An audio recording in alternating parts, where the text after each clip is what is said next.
सभी मीठे प्यारे भाई बहन को दिल से नमस्ते। ओम शांति। आज हम सुनेंगे दुख का कारण क्या है और उसका निवारण क्या है। हमने पहले एपिसोड में सुने थे दुख का कारण है अज्ञानता। दूसरे एपिसोड में हम सुने थे दुख का कारण है बहुत इच्छाएं। आज हम सुनेंगे दुख का कारण है हमारा वो पंच इंद्रिया। ये शरीर है, शरीर के अंदर आत्मा है और आत्मा राजा है और इंद्रिय सब प्रजा है। अगर राजा अपने प्रजा पर चलता है तो दुख भोगेंगे ना। राजा क्या करता है?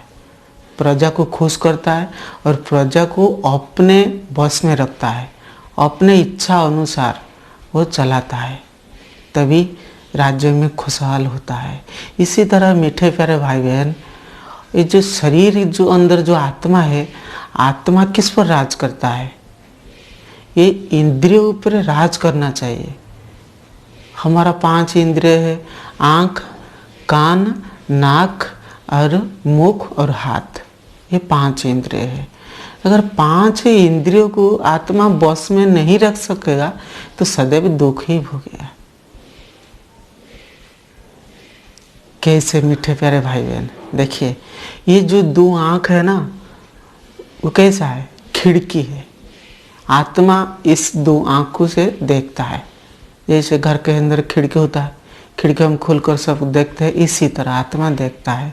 और जो आँख है वो एक पावरफुल कैमरा की तरह वो सब कुछ शूट करता है। जैसे हम वीडियो शूटिंग करते हैं, सब कुछ देखता है, कितने दूर से कैप्चर करता है।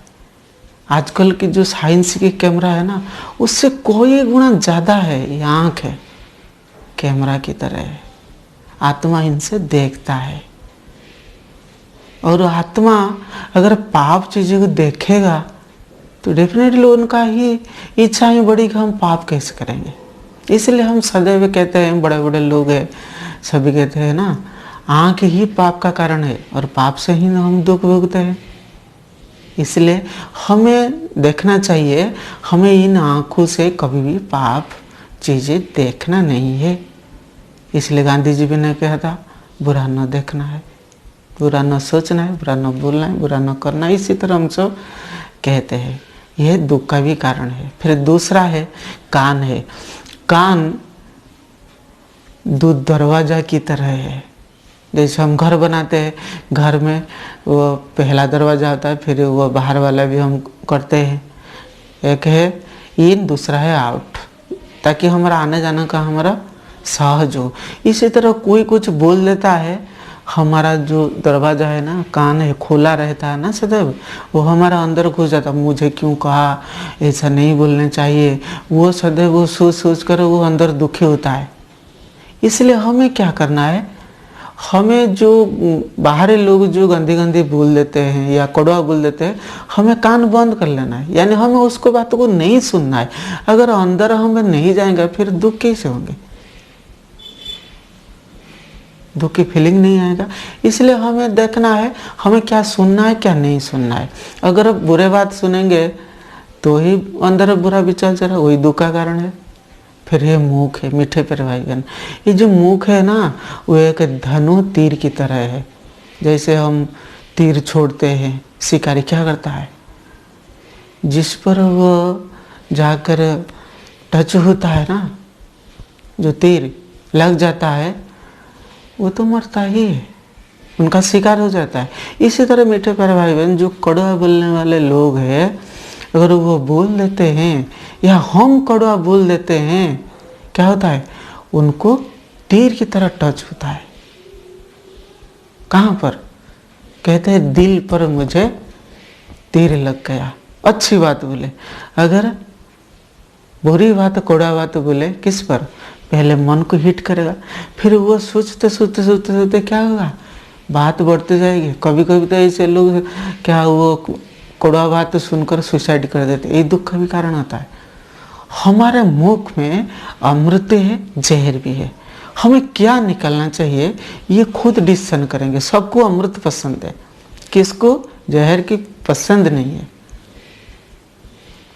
आप सदैव अमृत निकालते हैं, आपको सब प्यार करेंगे। विष निकालेंगे या जहर निकालेंगे तो आप सबको गाली देंगे आपको। इसी तरह बाबा ने हमको यही बताया है, कम बोलो, मीठे बोलो और धीरे बोलो, और बोलने से पहले सोचना चाहिए, पहले तोलो उसके बाद बोलो। यही बाबा ने हम सुंदर विधि बताया है। और कम बोलेंगे तो लोग आपकी बात ध्यान से सुनेंगे, ज़्यादा बोलेंगे तो उसमें कोई सार नहीं होगा, लोग कहेंगे ये तो कोई पागल आदमी है। इस तरह मीठे प्यारे भाई बहन। और जो हाथ रहा है, हाथ भी एक इंद्रिय है।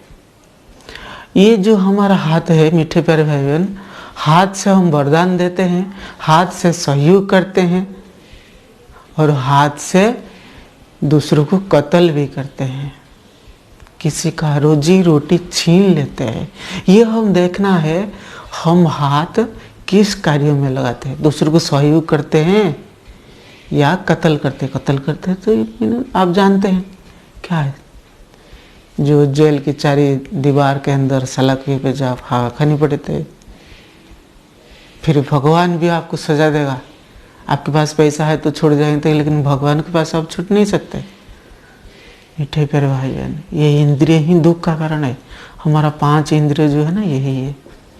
इसको हम अगर बस में रखेंगे, अपने इच्छा अनुसार उसको चलाएंगे, सही तरीके से चलाएंगे तो सदैव सुख ही भोगेंगे।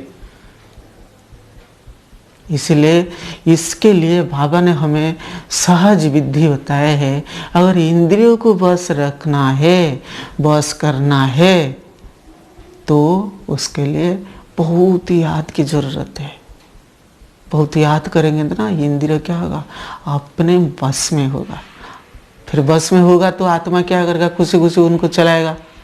तो अगर गाड़ी का ड्राइवर अगर स्टीयरिंग, क्लच, ब्रेक सब कुछ अपने ऑर्डर पर ठीक से काम करता है, वो खुद से चलाता है। अगर वो कहाँ पर ब्रेक फेलोर हो जाता है, क्या होता है, एक्सीडेंट। इसी तरह हमारा जो कहने का तरीका है, चलने का ढंग है, देखने का तरीका है, सुनने का जो हमें अंदाज है, देखने का भी अंदाज है, वो हमें प्रैक्टिकल करना है मीठे प्यारे भाई बहन। तभी तो हमारा जिंदगी में सुख आएगा, नहीं तो दुख भुगत रहेंगे। इसके लिए हम जिम्मेदार किसको ठहरेंगे? कोई दूसरे नहीं है, हम खुद है। इसलिए कहते ना, हम बहुत लोग क्या करते हैं, दोषी तुम। इसलिए जब वो ठहरा देते हैं, किस तरह में ठहरा, तुम दोषी हो। देखिए इस तरह वो बोल देते हैं, यानी वो तो एक दोषी है, लेकिन हमारे पास कितना है, 3 अंगूठा और है। यानी हमारा 3 दोष है, 3 गलतियां हैं, उनका 1 है। ज़्यादा कौन है, हम ही है। इसी तरह पहले खुद को दोषी ठहराना है, खुद को सजा दिलाना है, खुद को परिवर्तन करना है। इसलिए बाबा ने हम सुंदर विधि बताया है, स्व परिवर्तन से विश्व परिवर्तन। हम परिवर्तन होंगे, हमको देखकर और परिवर्तन होंगे। इसीलिए मीठे प्यारे भाई बहन, बाप दादा ने बारी बारी से समझा रहे हैं, इंद्रियों को कंट्रोल में रखो, बस में रखो। और बाबा कहते हैं, जो अपने ऊपर राज करता है वही सच्चा राजयोगी है, पहली बात।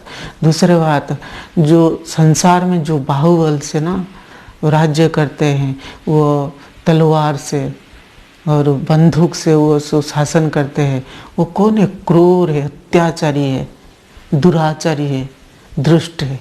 लेकिन हम तो नहीं, हम तो राजयोगी है, बाबा के अच्छे बच्चे हैं। तो फिर हमें कैसे राज करना, सबके दिलों में राज करना है। जो इंद्रिय जो है ना, उसको बस पर रखकर उन पर राज करना है। यही है मीठे प्यारे भाई बहन, सुख का साधन है। सुख आत्मा शरीर के माध्यम से भोगते हैं, यानी इंद्रिय द्वारा पाप कर्म करते हैं, पाप भोगते हैं, इंद्रियों के माध्यम से पुण्य कर्म करते हैं, तो सुख भोगते हैं। आज का वीडियो में इतना ही मीठे प्यारे भाई बहन। अगर इस तरह का वीडियो आपको अच्छा लग रहा है तो लाइक, कमेंट, शेयर करना ना भूलें। और बाप दादा को फिर से थैंक यू, धन्यवाद।